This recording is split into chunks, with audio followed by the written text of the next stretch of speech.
warahmatullahi wabarakatuh.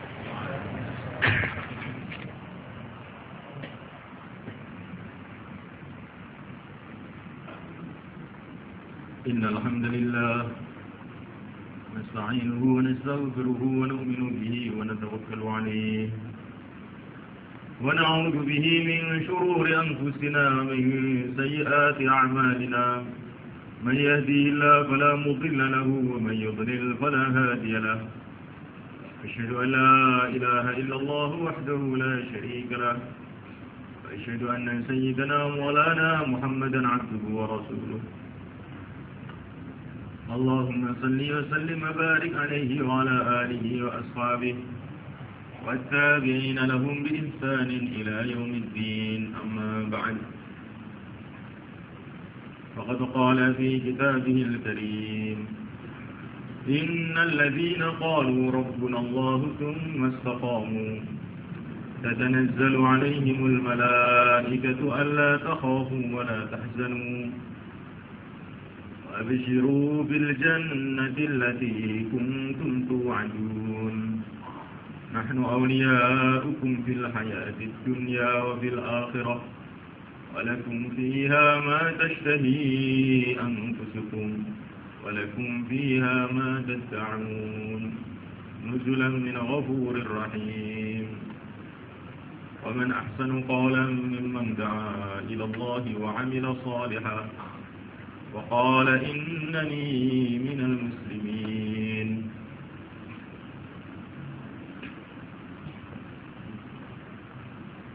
قال تعالى: كل نفس ذائقة الموت وإنما توفون أجوركم يوم القيامة فمن زحزح عن النار وأدخل الجنة فقد فاز وما الحياة الدنيا إلا متاع الغرور.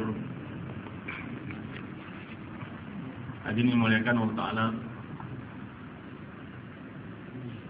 makhluk yang paling mulia di sisi Allah SWT, yang paling tinggi ilmunya, yang paling tinggi dalam segala halnya, adalah junjungan kita yang mulia baginda Muhammad SAW. Baginda Nabi yang begitu mulia, yang begitu tinggi derajatnya, sehingga dikatakan para ulama derajat seluruh para nabi-nabi, para rasul hanya percikan dari yang mulia baginda Muhammad SAW. Sehingga nanti kelak pada hari kiamat, seluruh nabi, seluruh rasul, seluruh jin, seluruh manusia berhajat dengan syafaat baginda Muhammad SAW. Orang yang begitu tinggi, begitu mulia ini sama mereka diperintah oleh Allah Subhanahu wa Ta'ala untuk tidak puas dengan keadaannya.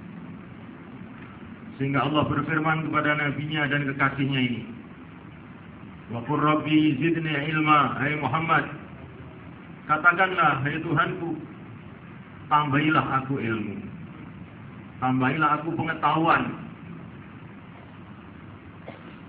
mengenai keagunganmu, pengetahuan mengenai agamamu, pengetahuan yang bermanfaat.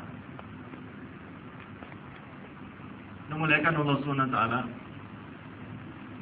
Ini maksud, kata para ulama, maksud Rabbi zidni ilma ini, bagaimana setiap amalan agama ini, setiap saat, setiap waktu itu kita bertambah lagi kefahamannya.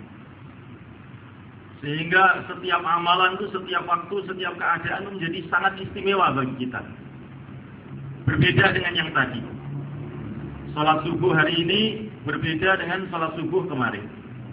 Allah telah tambahi kefahaman lagi, sehingga lebih lezat lagi, lebih mantap lagi, lebih khusyuk lagi. Itu namanya ada tambahan di dalam kefahaman. Seolah hari ini berbeda dengan yang kemarin. Allah kasih kefahaman yang lain lagi. Bayan pada hari ini berbeda. Lafadznya bisa sama. Al-Quran yang dibaca oleh Nabi SAW, Al-Quran yang dibaca oleh Jibril SAW, yang dibaca oleh Abu Bakar, Umar, Utsman dan Ali radhiyallahu ta'ala ajma'in, sama. Al-Quran yang dibaca oleh Al-Imam Asy-Syafi'i, Al-Imam Abu Hanifah, yang dibaca oleh para ulama-ulama dan para aulia, lafadznya sama. Tetapi semulaikan Allah Ta'ala nanti kefahaman yang Allah berikan berbeda menurut kehendak Allah SWT.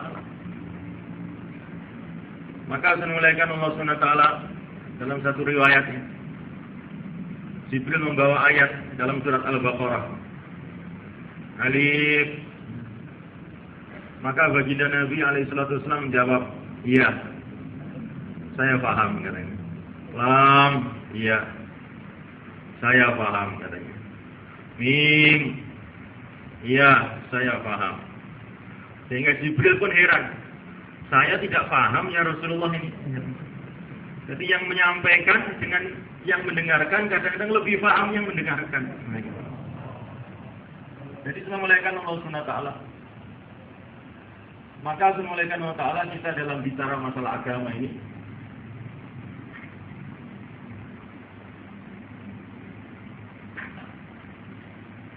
tidak ada bosan-bosannya.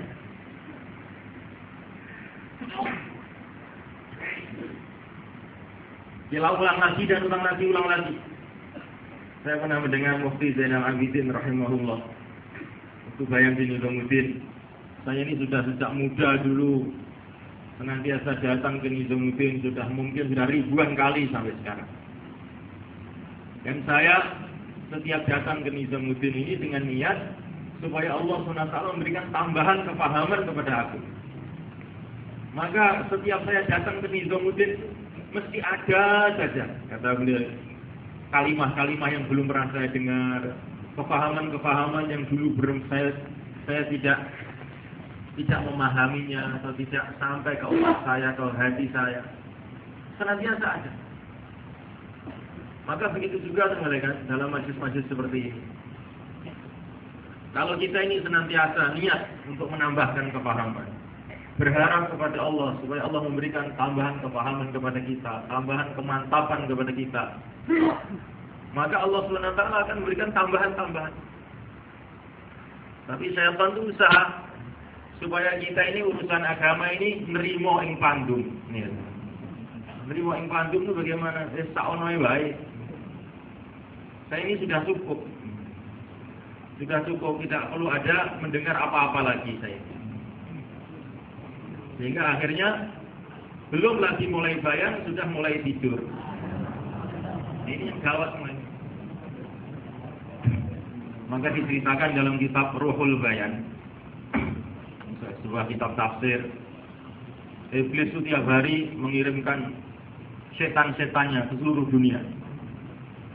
Kemudian setan-setan itu akan laporan tiap hari. Saya telah buat ini, saya telah buat ini, saya telah buat ini. Sampai akhirnya ada setan yang laporan, saya telah usaha atas bulan, sehingga dia tertidur pada waktu bayan. Maka langsung dirangkul sama iblis ini setan. Wah, ini bagus. Ini bagus. Mulaikan Allah Ta'ala. Kalau orang itu sudah tidak mau mendengar lagi, ini gawat mulaikan. Maka setan senang. Karena seorang dai itu kalau mendengar pembicaraan agama, imannya akan naik, pikirnya akan naik. Ini akan menyusahkan iblis. Maka kalau ada dai tidur, iblis itu senang sekali, gembira sekali. Ini yang kedua, ini diceritakan oleh Imam Al-Ghazali rahimahullah dalam ini satu riwayat hadis malah. Iblis ini punya istana di tengah laut dan mengirimkan setan-setannya ke seluruh dunia. Dan nanti laporan.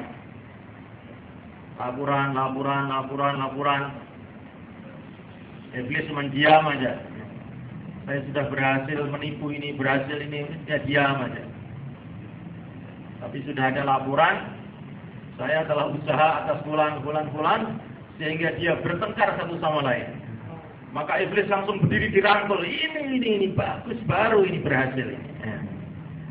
Jadi yang paling disenangi oleh iblis itu dua. Kargo dari orang tidur waktu bayan, sama kargo dari orang bertengkar.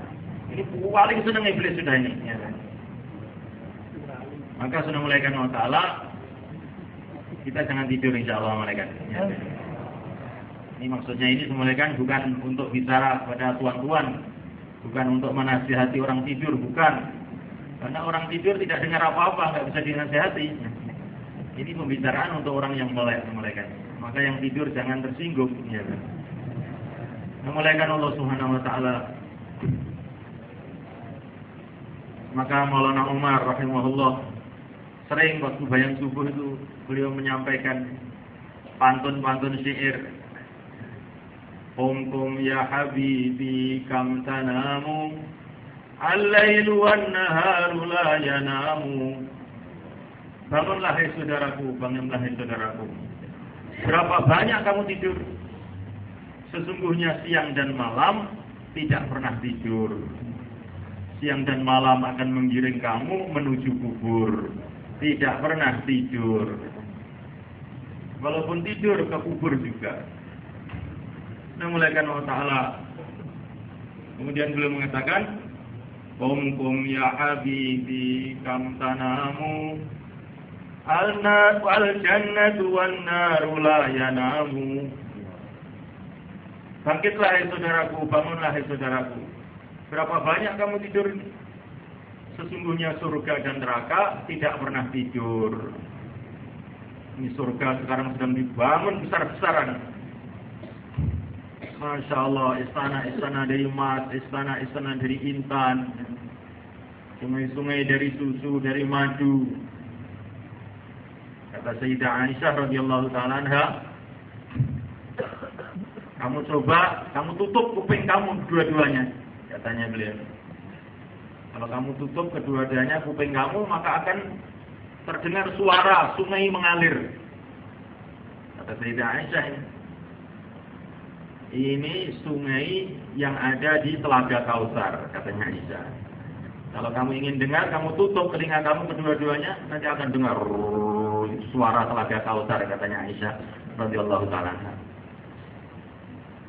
Maka seorang dokter itu mendengar cerita ini. Wah, itu bukan suara Telaga Kautsar, Pak, itu suara darah mengalir, katanya. Oh, ini memang ilmu yang belum dipelajari di Fakultas Kedokteran. Ini harus ke Aisyah ini pelajarnya ini. Ini ilmunya dokter-dokter nggak nyampe.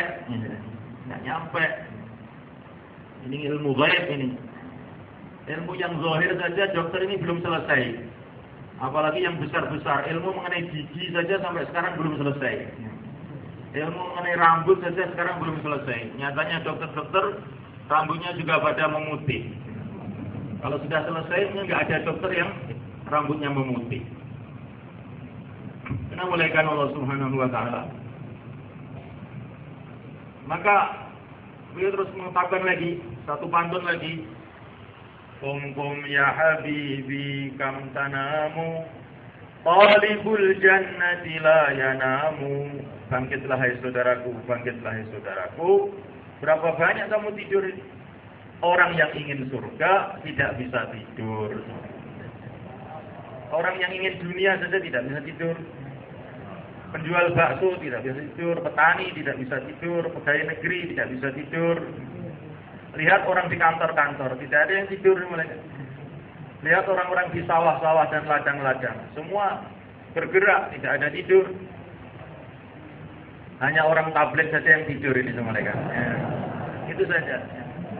Kerja besar, sungguh-sungguh, tapi tidur ini keistimewaan orang-orang dakwah. Maka bagaimana semulaikan Allah Ta'ala?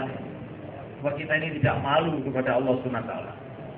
Ingin mencari surga, istana-istana di surga, berkumpul dengan para nabi, para wali-wali Allah, kawin dengan bidadari-bidadari, dikhidmati oleh para malaikat, berjumpa langsung dengan Allah Subhanahu Wa Ta'ala.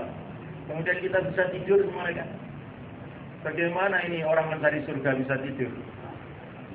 Maka Imam Ahmad radhiyallahu ta'ala beliau mengatakan, aneh manusia ini. Di bawah sana dinyalakan api neraka yang dahsyat. Di atas sana dibangun surga yang sangat-sangat indah. Tapi di antara itu manusia bisa tidur. memuliakan Allah Subhanahu wa taala. Maka satu riwayat mengatakan, kalau ada dua orang berkumpul, kemudian dia berbicara ke sana kemari, tapi tidak berbicara mengenai surga dan neraka, maka para malaikat itu terheran-heran. Aneh ini anak Adam. Allah telah membangun untuk dia surga yang begitu indah, dan Allah telah menyiapkan untuk mereka neraka yang begitu mengerikan. Tapi dia tidak bicara apa-apa, dia tenang-tenang saja. Jadi memuliakan Allah Subhanahu wa taala, maka perlunya kita ini ada kesungguhan dalam segala hal dalam kerja dakwah kita ini semuanya. Man hanat alaihi shalah wa indallahi ahwan. Barang siapa yang meremehkan salat, maka dia ini orang yang hina di sisi Allah Subhanahu wa taala. Sejauh mana kita ini memuliakan agama, sejauh mana kita ini memuliakan usaha agama, sejauh itu pula derajat kita, nilai kita di sisi Allah Subhanahu wa taala. Memuliakan Allah Subhanahu wa taala. Kita ini dakwah, saya sebut adalah dakwah. Tapi bedanya itu gimana teman? Di antara bedanya, di antara saja. Karena beliau ini memahami dakwah, menganggap dakwah ini suatu perkara yang sangat istimewa sebenarnya. Sangat besar. Sehingga perhatian beliau ini luar biasa. Dihabiskan pikirnya, kekuatan hatinya, kekuatan rohaninya, doanya, batinnya, hartanya, umurnya untuk memikirkan perkara ini. Sehingga subhanahu wa ta'ala beliau ini tidak bisa tidur nyenyak, tidak bisa duduk dengan enak, tidak bisa makan dengan bersenang-senang. Karena apa? Subhanahu wa ta'ala memikirkan ini usaha. Sehingga akhirnya Allah subhanahu wa ta'ala berikan kemuliaan, kelebihan kepada beliau. Karena apa? Beliau memuliakan ini, agama ini melebihi orang-orang lain. Melebihi orang-orang lain. Kerisauannya, keprihatinannya, bagaimana mementingkannya. Memuliakan Allah Subhanahu wa taala. Sehingga waktu beliau sakit keras, sudah tidak bisa apa-apa. Ada berita dari Istiqbal. Ini ada satu ulama datang ke markas. Maka saya lihat lupa kalau beliau sakit mereka. Langsung beliau ini bangkit berdiri ke Istiqbal, merangkul ulama tadi. Kamu ini yang kami tunggu-tunggu. Kamu ini yang kami tunggu-tunggu. Kamulah yang layak untuk kerja ini, bukan saya, kata beliau. Ini memuliakan Allah Ta'ala. Dia ini mengatakan memuliakan Allah Ta'ala. Saking cintanya kepada kerja dakwah ini, sampai beliau merasa tidak layak. Saya ini kerja cuma memulai saja dalam malfuzatnya. Saya ini tidak ada layak untuk kerja ini. Saya cuma memulai saja. Dan saya berharap nanti kerja ini akan diteruskan oleh Allah Subhanahu wa taala dengan orang-orang yang lebih baik, yang lebih layak. Itu tawadhu'nya saya Muhammad Ilyas rahimahullah. Memuliakan Allah Ta'ala. Maka akhirnya beliau dimuliakan oleh Allah Subhanahu wa taala. Man tawadha'a lillah rafa'ahu Allah. Barang siapa tawadhu karena Allah, Allah akan memuliakan dia. Ana indal munkasirati qulubuhum li ajli. Aku bersama, kata Allah dalam hadis qudsi, aku bersama orang-orang yang sedih hatinya karena aku. Sedih hatinya karena agamaku. Ini memuliakan Allah Subhanahu wa taala. Ini di antara sifat-sifat kehidupan yang dimiliki oleh Syekh Ilyas rahimahullah, sedih karena agama, risau karena agama. Sehingga kita tidak bisa membayangkan bagaimana kerisauan beliau, kesedihan beliau ini. Beliau ini melihat orang yang wudunya tidak tertib, mulai kan. Beliau menangis, mulai kan. Ditanya, kenapa Tuhan menangis? Bagaimana saya tidak menangis? Ini ada umat Rasulullah SAW, wudu pun nggak bisa. Apa nanti yang akan saya katakan kepada Allah SWT? Ini tanggung jawab, rasa tanggung jawab. Apa nanti yang akan saya katakan kepada Allah? Ada umat ini tidak wudu dengan betul. Tanggung jawab mereka. Di dakwah ini